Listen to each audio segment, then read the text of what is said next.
It's the blame game. The special session ended a day early with Texas lawmakers leaving Austin without passing the most controversial bill on the governor's agenda, a call for bathroom regulations. Supporters of that bill lay the blame on one man, Texas House Speaker Joe Straus. His team prevented the bill from getting a vote. KXAN political reporter Phil Prazen was at today's meeting of House Republicans, where they tried to set a process in motion to get another speaker.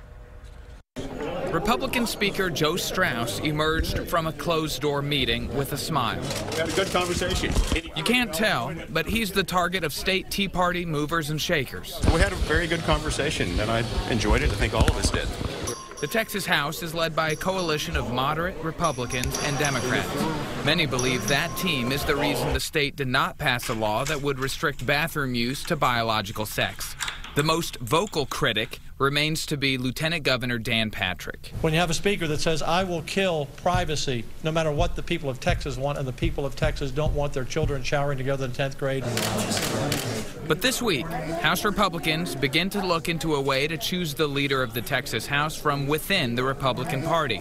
Right now, all 150 members of the House vote for Speaker. A longtime goal for the far-right Texas Freedom Caucus is to leave Democrats out of the process. We were very encouraged by the meeting today.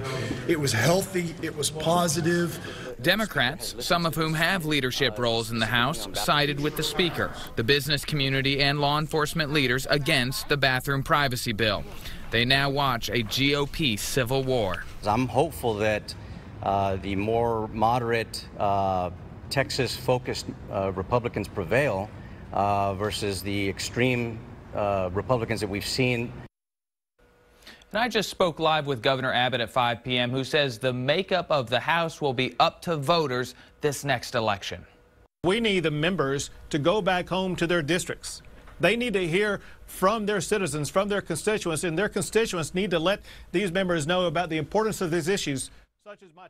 And in a statement after this morning's meeting, Speaker Joe Straus thanked Governor Abbott for calling the special session and the House members for working on his very ambitious agenda in the special session. We considered every idea carefully, listened to constituents, and acted on a number of critical issues such as helping retired teachers. The primary is in March.